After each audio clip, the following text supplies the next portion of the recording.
Olá, curiosos!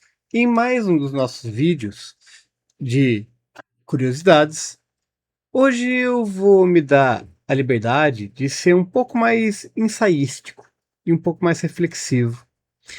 Eu vou falar sobre incerteza e dúvida, ou seja, sobre ceticismo. Porque no vídeo dessa semana, uma das obras que o Agripa cria é o De Incertitudine, que é um livro duvidando um pouco das artes e ciências da sua época. E aí, essa questão sobre a validade das coisas, ela para mim é muito interessante, porque ela pode ter várias origens.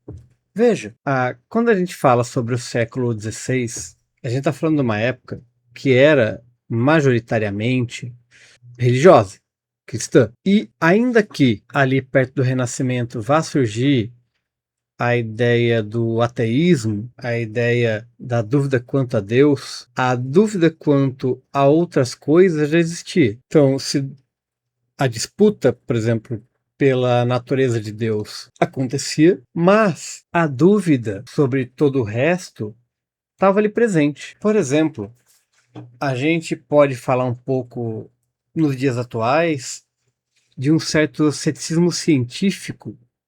Não é que a ciência duvida daquilo que não pode ser provado pelo método científico. É a base da ciência, uma dúvida quanto a algo. Então, se você não consegue provar, ela é algo que não existe. E é por isso que quando a gente usa a palavra teoria em ciência, ela não é algo que não foi provado. Uma teoria é algo que tem boas bases ali. Né? É bem completamente falar de, eu teorizo que alguma coisa existe. É muito diferente, né? Em ciência, a teoria exige uma base ali de provas, só que você ainda não conseguiu chegar em ter uma materialidade mais direta da coisa. O Descartes, por exemplo, ele vai inaugurar um novo tipo de dúvida, né? A dúvida do Descartes, ele vai partir de uma dúvida enquanto método, né? A pergunta se torna o método da base para se alcançar um conhecimento. Então, penso, logo existo. Mas o Descartes ainda não vai duvidar, por exemplo, da existência de Deus. Porque se Deus não existir, a dúvida em Descartes não chega em lugar nenhum. Porque no início da exposição cartiana, ele já expõe ali que é por Deus ter criado o mundo e feito de forma ordenada que é possível conhecê-lo. Então Deus é essa força primária, esse motor primário que possibilita conhecer o mundo. Ainda que depois a existência de Deus não esteja ali influenciando em nada, né? É ela que possibilita o conhecimento do mundo. Se a gente voltar lá para a Grécia, a gente tem o pirronismo, né? Do Pirro de Elis, falando que, sendo bem vulgar aqui, questionando a capacidade do ser humano de atingir uma verdade absoluta, defendendo que às vezes é necessário suspender o juízo. E então, a gente, óbvio, precisa primeiro diferenciar, né, o que seria um ceticismo filosófico, que é uma dúvida metódica, de ficar questionando algo até chegar à verdade, e do ceticismo científico, que aí tem critérios do que é ou não considerado evidência para a ciência. Então não basta você questionar, né? E não basta você conseguir responder. Tem a prova da resposta, que é muito importante no raciocínio científico. Mas tem também a dúvida de origem religiosa. Ora, não são os religiosos, várias denominações cristãs por aí que falam, não confio na ciência. Os cientistas vivem mudando de opinião, vivem mudando aquilo que eles falam. Pois bem, isso a gente chama de ceticismo fideísta. O ceticismo fideísta, fideísta vem de fé, né? Fides. Ele se baseia em você criticar o mundo, não confiar nas coisas do mundo por causa da sua fé. E isso está muito exposto numa das obras do Agripa, que é o De Vanitate. Então, eu vou mostrar um pouco para vocês como o Agripa trabalha isso, numa tradução de 1600 e algumas pedrinhas, ou seja, muitos anos, mais de 100 anos depois que o Agripa já publicou essa obra, mas que ela é republicada depois na Inglaterra. Então, abrir aqui para vocês o Devanitate e mostrar aqui alguns temas de dúvida dele. Então, ele começa aqui julgando algumas coisas, criando dúvida. Então, aritmética, arquitetura, astronomia, astrologia, augúrios, agricultura. E lembrando, né? Lembremos que ele é um cara que escreveu sobre astrologia, escreveu sobre augúrios em 1510 e depois da publicação do Devanitate em 1533. Então, ele vai levantar dúvidas mesmo assim sobre isso. E não é nenhuma contradição, tá? É que ele vai pôr depois na fé a solução dessas coisas. Mas vamos olhar, por exemplo, a dúvida dele em relação, por exemplo, às ciências em geral. Então ele vai falar: é uma opinião velha e um julgamento unânime de quase todos os filósofos, seja o que eles afirmem, que toda a ciência adicionou tanto a natureza sublime do homem em si, de acordo com a capacidade e valor de cada pessoa, tantas vezes quanto os possibilite traduzir-se além dos limites da humanidade até os assentos celestiais dos abençoados.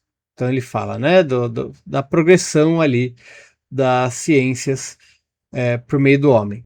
E aí depois ele vai partir para uma elucubração de por que isso às vezes tem os seus problemas, né? Então vamos lá, vou falar especificamente então sobre a interpretação dos sonhos, que foi um dos temas, né, do primeiro vídeo desse canal. E o que o Agripa diz sobre a interpretação dos sonhos, né, do que é de dúvidas dentre eles. Então, ele fala no capítulo 39 do Devanitate. Aqui podemos falar da interpretação dos sonhos que chamado de neurocrítica, cujos intérpretes são propriamente chamados de conjuradores, de acordo com aquele verso em Eurípides. E ele vai dar o verso. Essa desilusão, a qual não poucos filósofos deram não pouco crédito, especialmente Demócrito, Aristóteles e seus seguidores, a ponto de criar exemplos de sonhos que alguns acabaram sendo verdade e que, portanto, tentaram utilizar para persuadir os homens de que não há sonhos a não ser aquilo que seja real. Ou seja, que os sonhos, né, são reais. Pois eles dizem que as influências celestes produzem diversas formas no corpo material, que certas influências predominam sobre o poder da mente e as impressões das visões são feitas. Ou seja, ele está expondo ali, né, que há influências que eles acreditam, várias pessoas, que as influências divinas criam sonhos.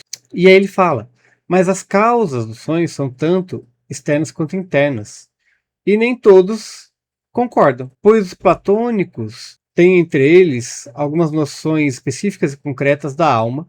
Avicena faz com que a causa dos sonhos seja uma inteligência última, movendo a lua no meio da luz, que faz com que as imaginações dos homens sejam iluminadas enquanto eles dormem. Aristóteles se refere à causa como um sentido comum, mas colocado na imaginação. Averroes diz que a causa está na imaginação. Demócrito diz que está em imagens de representações separadas das coisas em si.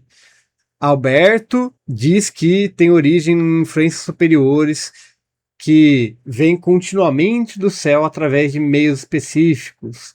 Os médicos imputam isso a vapores e humores. Então ele vai agregando aqui diversas origens para falar: olha, todo mundo diz uma origem diferente, então qual que é a base real? O que é real nisso?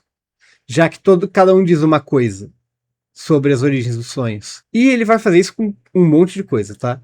Ele vai fazer isso com a loucura, ele vai fazer isso com magia, ele vai fazer isso com matemática, ele vai fazer isso com uma série de coisas. Ele vai trazer a dúvida pela comparação de pessoas dizendo coisas diferentes, que é também uma causa de dúvida hoje em dia, né? Muita gente, por exemplo, olha para nutrição, por exemplo, falar: mas 5 anos atrás estavam falando que o ovo era ruim, agora estão falando que o ovo é bom, como que eu vou confiar nisso? Bom, isso é um completo desentendimento de como ciência funciona, né? A ciência, ela pode mudar de posição conforme novas evidências surgem. Ela não se propõe a ser infalível. Mas, como eles ainda estão no início de uma construção de ideia do que é ciência, ainda tem muito dessa dúvida. E aí, a questão é, aonde ele chega para se construir a certeza? A certeza, no final aqui no Agripa, vai ser construída apenas na fé. Então, a única coisa certa é Deus. Aquilo construído por meio de revelação divina, por meio de uma influência divina, por meio da fé, é algo real, é a verdade. E é por isso também que depois, quando ele vai reescrever o De Oculta, que vai publicar em 1533, o último livro, ele fala sobre purificação, sobre fé, sobre Deus, como atingir a divindade, como se tornar um tanto divino, porque aí sim você consegue chegar até a verdade. Então veja, duvidar das ciências, duvidar da própria magia, não é um problema. Ele é um passo necessário para que você chegue à verdade, porque a verdade vai ser construída por meio de toda uma purificação, de uma fé. E aí, a hora que você atingir o divino, você consegue chegar ao conhecimento verdadeiro das coisas, que é uma proposta bem diferente do que a gente tem nos dias atuais, né? Mas então, isso dá origem a vários tipos de dúvida. E eu pergunto para você, qual é a origem das suas dúvidas? Por que você duvida de algo? Você duvida porque não tem prova? Você duvida porque não foi revelado a você? Você duvida porque cada um diz uma coisa sobre isso? Qual a origem da sua dúvida? E sobre o quê? Porque, óbvio, né? Um cientista ele duvida de uma forma diferente do seu campo de ciência e de uma discussão. São coisas diferentes. Ele vai aplicar uma forma de dúvida ao seu trabalho e outra forma de dúvida a outra coisa, normalmente, né? Quando alguém te afirma, por exemplo, tal pessoa levou chifre de alguém, você supostamente, né, não vai falar, tá, então peraí, vamos ir atrás da prova, vamos fazer ali um teste duplo cego, por ali, né? Duas pessoas vão dar em cima da pessoa e se ele aceitar uma e não a outra, a gente vê o que deu diferente. Não é isso que você vai fazer, né? Suponho, se você fizer, pode ser até interessante, não sei. Mas então, é isso por hoje. Ele é um vídeo mais ensaístico, mais sobre pensar sobre o ceticismo, sobre dúvida e sobre aonde a gente chega depois dessa dúvida, como a gente reconstrói a certeza e a verdade. E ficamos aqui por hoje. Obrigado, assine o sininho, curta, compartilhe e até uma próxima.